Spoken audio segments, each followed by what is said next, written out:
applaudissez encore.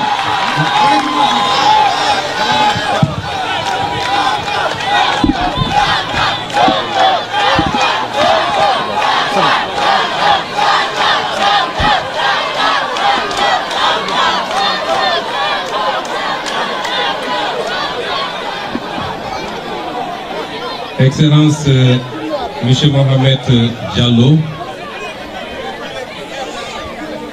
vice-président de la République de Gambie, Monsieur le ministre, membre de ma délégation,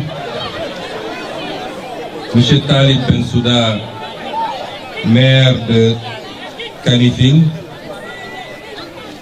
Monsieur le chargé d'affaires de l'ambassade du Sénégal en Gambie, Mesdames, Messieurs les directeurs et chefs de service, Mesdames, Messieurs les membres de la communauté sénégalaise en Gambie, Monsieur le représentant de Subdeco, chers enseignants, personnel administratif et parents d'élèves, très chers élèves, je suis très honoré d'être là aujourd'hui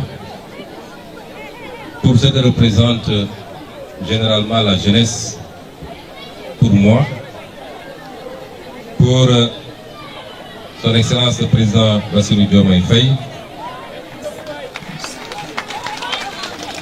ce que représente la jeunesse en général dans notre programme, mais ce que représente la jeunesse scolaire et estudiantine dans le projet de transformation structurelle de notre pays, le Sénégal.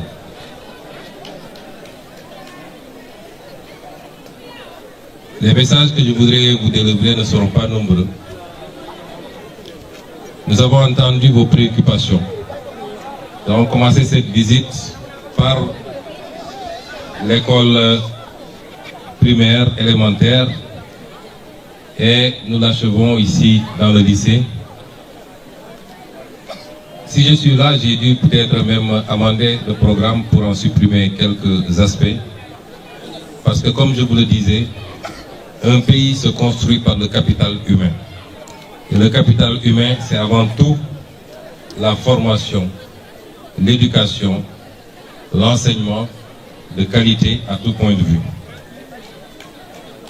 Je vous ai écouté de l'école primaire au lycée. Mais mieux, j'ai constaté par moi-même les conditions dans lesquelles s'exercent les enseignements, les conditions dans lesquelles vous, les élèves en particulier, et les conditions dans lesquelles vous également, le personnel enseignant, les conditions dans lesquelles vous évoluez. Ce ne sont pas les conditions des meilleurs, c'est les conditions à la limite de l'acceptable. C'est des conditions qui peuvent être considérées comme relativement meilleures en comparaison à ceux qui sont encore dans les abris provisoires. Mais vous devrez comprendre que un pays qui veut avancer ne regarde pas en arrière. Et notre souhait, au-delà de notre ambition, c'est de transformer l'école sénégalaise pour qu'elle soit une école dans laquelle l'élève se sent totalement à l'aise, les enseignants se sentent totalement à l'aise, et où les parents d'élèves se sentent leurs enfants en sécurité. Et nous allons apporter des solutions aux problèmes que vous avez soulevés. J'ai taquiné tout à l'heure les différents ministres. À M. Biram Diop, ministre des Forces armées, je lui disais que je vous donne la responsabilité de la réfection de la bibliothèque. À M. Serigne Gueye, ministre de l'Industrie et du Commerce, je le taquine en lui disant que je vous donne la responsabilité de doter le lycée en suffisamment en moyens, en livres et autres supports d'enseignement. Et je disais à M. Yankouba Diémé, ministre des Infrastructures, que je le chargeais de réfectionner, mais surtout d'équiper le laboratoire que nous avons visité avec du matériel qui date de Mathusalem. Et moi-même, je prenais l'engagement, après avoir visité la salle informatique, on nous a présenté des ordinateurs qui datent apparemment de 2011. Moi-même, je prenais l'engagement d'aider le lycée à s'équiper en ordinateur en qualité et en quantité. Si les ministres ici présents peuvent le faire, tant mieux. Ce n'est pas une obligation, c'est pourquoi je disais que je les taquinais. Mais dès que je sortirai d'ici, j'instruirai moi-même le ministre de l'Éducation nationale, M. Moustapha Mamba Guirassy, pour que ce qui doit être fait soit rapidement fait. Parce que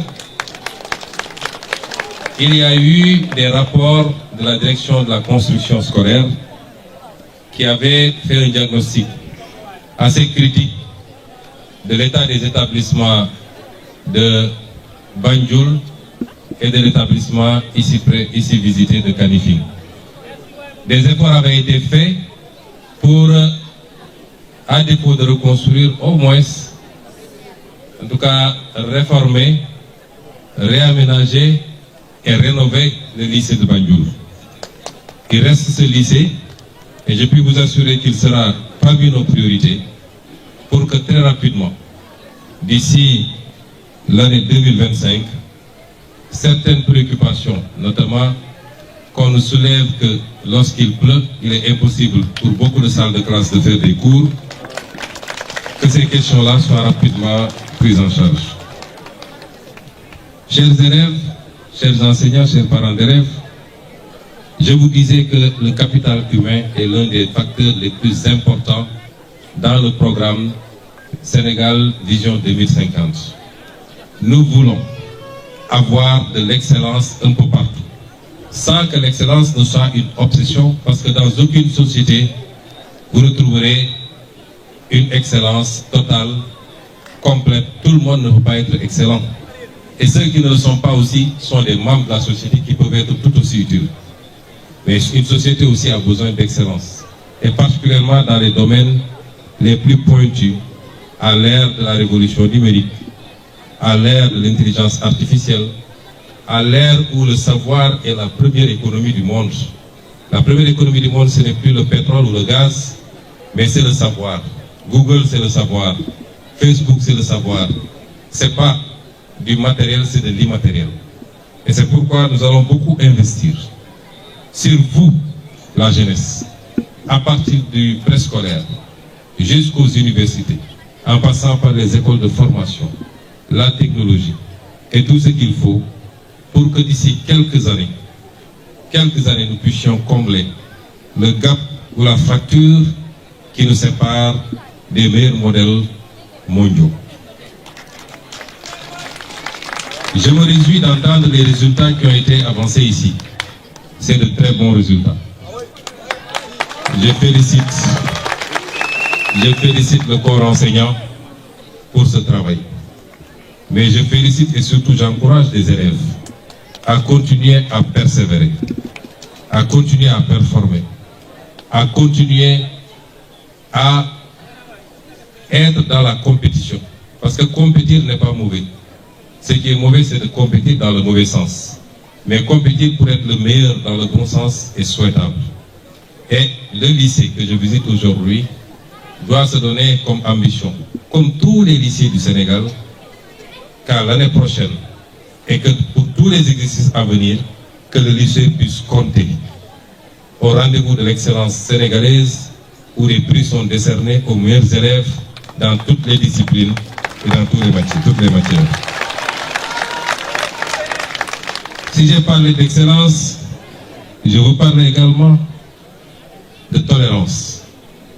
Cette école, ce lycée, ce complexe est le symbole de la tolérance. On l'appelle lycée sénégalais de Banjul, mais il n'appartient plus au Sénégal. 17 nationalités réunies ici, dont certaines sont même des anglophones ou d'autres des arabophones qui sont réunis ici. C'est le symbole de la tolérance et de l'ouverture.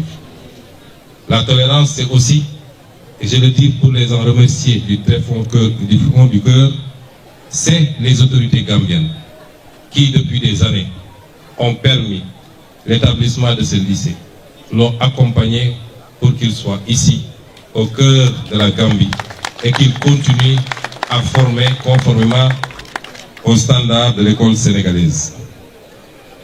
Chers élèves, chers fils et filles, j'allais dire, ne succombez jamais à l'appel de l'intolérance.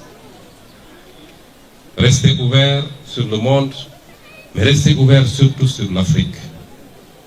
Restez ouverts, vous êtes les symboles de la tolérance puisque vous êtes un pays et en terre étrangère. Restez ouverts à l'écoute de tous les autres. Nos différences ne doivent pas être des obstacles. C'est de la complémentarité, de l'enrichissement mutuel. Et donc à l'échelle de l'Afrique, à l'échelle de la sous-région, de la CEDEAO, à l'échelle de nos relations bilatérales avec le pays frère qui est la Gambie, il ne peut y avoir que de l'ouverture, de la tolérance, du sens, de l'acceptation de l'autre dans ce qu'on a de commun, mais également dans nos petites différences. Vous êtes l'avenir de ce continent, l'avenir de nos pays respectifs, dans un monde où de plus en plus les gens ont un discours qui tend vers l'enfermement, vers le retour à certaines valeurs qui ne conduisent qu'à l'isolement, au rejet de l'autre, à la xénophobie. Et je ne parle même pas de pays qui sont éloignés les uns des autres. Je parle de pays frères et sœurs. Chers enfants, ne succombez jamais à ce discours. Vous pouvez réussir sans avoir besoin de ce genre de valeurs. Les obstacles ne sont pas liés aux autres. Les obstacles sont consubstantiels à notre incapacité intrinsèque à faire, à continuer à travailler, à incarner des valeurs, à croire en nous-mêmes, à notre potentiel, à tous les potentiels que le Seigneur a bien voulu mettre en nous. Et donc, je profite de cette présence en terre étrangère, mais pas si étrangère que ça, pour vous lancer cet appel et le lancer à tous les jeunes du Sénégal, à tous les jeunes de l'Afrique, à tous les jeunes du monde. Si je le dis, c'est qu'en suivant de temps en temps les réseaux sociaux, vous voyez que entre Africains même, entre pays voisins, les gens ont tendance à instrumentaliser de plus en plus ces discours d'exclusion. Mais tant que cette gangrène ne vous aura pas atteint, vous les jeunes, qui constituez 70% de la population, mais surtout l'avenir de ce pays, c'est les discours qui sont voués à l'échec. Je voudrais également terminer mon discours par vous assurer que l'État sénégalais, à commencer par son Excellence le Président Bassirou Diomaye Diakhar Faye,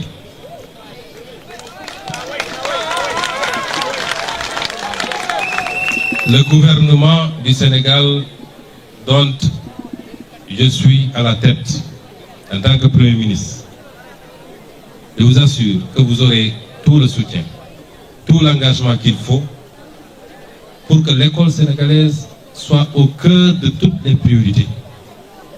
Parce que quand on parle de capital humain, c'est des êtres humains. D'abord sains et saufs, ce qui induit la problématique et de la santé et de la sécurité, mais c'est des êtres humains bien formés pour pouvoir servir leur pays. Et ce qui induit la problématique de l'éducation dans toutes ses déclinaisons. Enfin, je remercierai le président Adama Barrow et tout son gouvernement, représenté ici par monsieur le vice-président, pour leur accueil, mais surtout pour les conditions dans lesquelles les Sénégalais sont reçus ici en Gambie, sont traités et se sentent chez eux, comme les Gambiens se sentent chez eux au Sénégal également. Je vous remercie de votre aimable attention et vous donne rendez-vous prochainement, certainement à Dakar, pour pouvoir remettre des prix à certains d'entre vous, Inch'Allah. Merci beaucoup. Merci beaucoup.